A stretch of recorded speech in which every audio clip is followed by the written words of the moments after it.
Yun mga idol, welcome back again sa aking YouTube channel. No? Sa video na to, mas nandito tayo kay Madis Bike Shop. Papakita ko lang sa inyo itong mga bago nilang bike ngayon na galing kay Trinks. Ayan, marami silang available na bike ngayon na galing kay Trinks. Tapos may e-bike din silang available dun. No? Ayan. Okay, ito pala is available yan sa home credit. Kung gusto nyo kunin ng home credit yan, wala kayong pang cash, pwede nyo makakuha yan. No? Ayan, dito kay Madis Bike Shop. Okay, simula tayo dito kay gravel bike na Trinks. Ito si Trinks CLB 3.2. Ayan. Ang material yan is alloy 6061 na.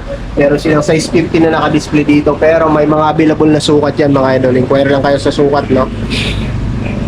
Tapos may mga available na ibang kulay yan. Inquire lang kayo sa ibang kulay na gusto nyo. Okay, pakita natin yung nito, components na kinabit dito. Ayan, naka L2 siya, L2R7 yung kanyang parang pinaka-STI niya, no, mga idol. Ayan, bar tip, all good sa bar tip niya. Alam naman natin pag Trinks, kalidad na yung mga niyan, bike niyan. Ayan, ito full alloy na to mga idol, no, pati fork niyan, alloy na yan. Okay, alloy stem, alloy drop bar, alloy frame. Okay, tapos yan, Halotech yan. Ayan, made in Italy mga idol, no. Ayan, Halotech, made in Italy. Tapos ang kagandahan dito kasi siya, mechanical siya, naka-mechanical brake. Pwede nyo ng hydraulic niyan kung gusto niyo. No? May mga na-order ng hydraulic brake ngayon mga idol na ito lang ang caliper plate, ito lang yung bibili niyo, yung pinaka-caliper niya kasi nandito na yung oil nun. Ayun, ito ang tire nito is naka-skin wall na ang sukat niya ay 700 by 35C. Ayan. Yan yung niya, no? Gravel ba to, pre, o road bike? Gravel. Gravel. May langanin, no? Sir, pwede pang palitan ng punong 740. Pwede. 38C siya, 700 by 35C pala mga idol, no? Gravel bike siya mga idol. Trinks na rin yung rim niyan, alloy na rin yan mga idol, no? Ayan. Tapos, ayan, sa hub niyan, anong brand ba yung hub niyan? Hindi natin makakita kung anong brand ba yung. Tapos pupunta natin yung cuts dito. Tara mga idol, na may mga previous na kasama yan. Dapat may mga previous na kasama yan dito kay Madis Bike Shop. Ayan, L2R7 yung kanya shifter. 10 speed to mga idol, no? 10 speed. Ayan, ang presyo nandito kay Madis Bike Shop is 15,500. 15,500 yan kay Madis Bike Shop. May bawas pa yan, idol. May bawas pa. Slight lang, no? Sino lang sa page? Slight negotiable mga idol, no? Yung presyohan yan, 15,500, maraming previous. Marami pang previous yan. Kasi ito, meron silang MTB dito na naka-airport na. Ayan. Pre, usok mo akong pre, para masilat ko yung dito. Ayan, may kasama pala tayo dito, no? So, isang dito na mamahala. Ano ulit pangalan mo, pre? Ako nga po pala si Ronald Dongubat. So, Ronald, ayan. Bikers yan, mga idol, no? Ito naman si Trinks, X1. Ayan, napakaganda rin, tapered head tube na. Naka-airport na to, tapos naka-remote na yung kanyang suspension fork. Ayan, remote. Tapos ang ganda ng handlebar nito, mga idol, naka-back switch siya.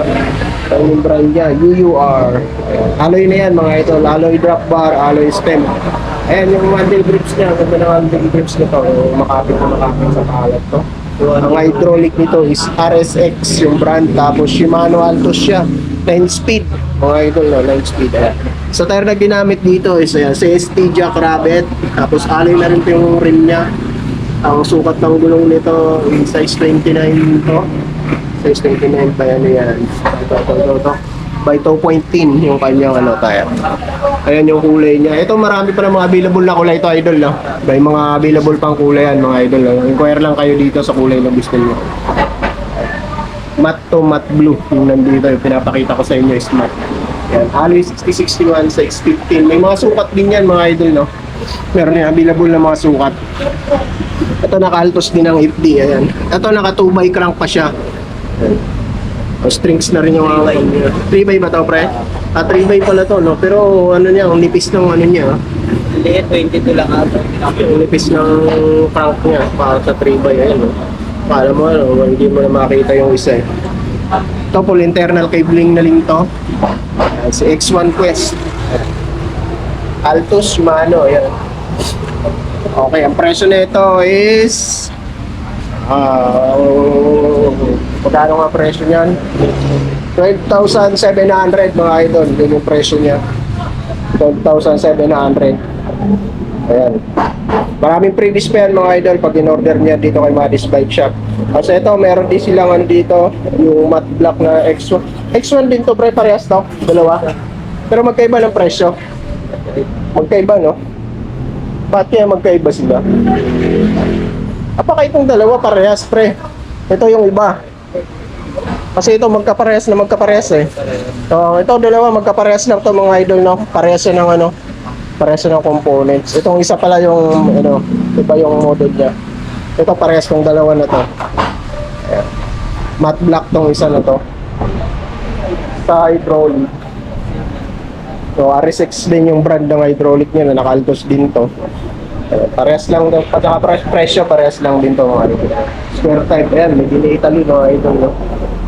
Italia. Okay. Ito na napakita ko sa inyo mga idol. Ito, ang presyo nito is 12,500. Trinx X1. Ito kasi si ano to, si Elite. Yung pinakita natin kanina, si X1 Quest. Ito si Trinx X1 Elite, yun yung pagkakaiba nila. Medyo mababa ng konti yung presyo nito. 12,500 to mga idol, no? Pero kagandahan dito mga idol kasi alloy frame yan, alloy seat post, alloy stem, alloy drop bar. Yan, maganda rin ang drop bar na nito, naka box swift na siya. RSX din yung ano niya, hydraulic brake, tapos yan, naka L2 A5 yung kanyang shifter. Tapos naka airport na rin pala to, tapos meron na rin ano, remote, may remote na rin siya, ayan. Okay, ganun na. ST. Size 27.5 to pero may size 29 to, pre. May 29 na tayo yan. Oh, meron 29. Pero sa presyo, pares lang yun. Same lang din. Pares lang sa presyo. Mga idol, no? Ayan. 60, ayan, 27.5. May bawas pa. Slight negotiable, mga idol, no? Ayan, yung ano niya, no? QR code po sila. Okay, ang ganda nito. Tapos yan, yung crank niya, naka 3x crank din pala to. Square type, button bracket niya, tapos L2 yung kanyang FD, tapos ayan, Pro-Well to yung kanyang crank, alloy na to mga idol, no? Puro alloy naman ang mga nakakabit dito. L2 A5 yung shifter niya. Ayun, no? Presyo niya 10,500.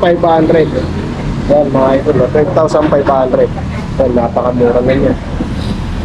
Tapos yun, pakita ko sa inyo yung e-bike nila pala. Kaya lang, hindi ko paano yun. Ayan yung e-bike nila, isa na yan. Kano nga ulit yan, pre? Ha? Oo nga, 12.5. Nakita ko, 12.5 to. 12.5. Yung e-bike is, 33K. Pakita ko sa inyo yung e-bike, mga idol, no? 33K yun, yung e-bike. Ayan. So yung e-bike, kaya lang, hindi ko alam yung ano to, specification ng battery niya. Tsaka yung speed, ano niya. Wala dito si sir, wala akong mapagtawa. Pakita ko lang sa inyo yung pinaka-ano nito. Ito pala, previous nila to sa ano, pero sa build bike lang to available mga idol, no? Itong t-shirt nila sa project bike. Okay, dito tayo. Ito yung Trinx na e-bike, no? Kung gusto niyo yung ganitong e-bike, no? Magandang klase ito kasi branding. Branded yung kanyang brand, no? Yung Trinx. Ang laki ng body niya, no? Yung dating e-bike ni Trinx, hindi ganun kalaki, hindi ganito kalaki ngayon, pinalaki nila. Ang laki na ng gulong niya. 20 by 4.0 yung kanyang gulong. Kaya lang, ang ano dito, wala akong na... Maya tanungin ko si sir, lagay ko na lang sa screen yung pinaka-specs nito mga idol, no? Ayan. Kasi hindi ko alam yung battery nito, kung ilang watts, kung ilang ano yung ampere yung ano niya. Mga components niya. So yun mga idol lang, dito na lang yung vlog natin. Ayan, nag-ayos na nila. Sipag ng mga ano dito, bike mechanic ha. Saan kayo dito pag gusto nyo magpagawa ng bike? Okay. Ayan yun. Mga weapon pa lang, mga standing weapon dito. Ganda. Mga weapon na rin tayong hub. Madami ng hub no? Pati mga weapon hub, meron na rin pala dito, tsaka speed 1. Ayan. Si weapon, nagbaba ng presyo ngayon. No? Pero, ayan, yung mga bike parts dito. Sa atin nakalabas.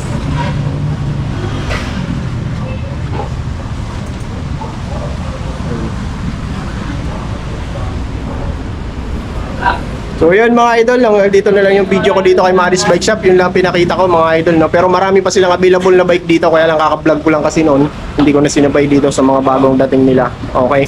Hanggang dito na lang mga idol. Peace.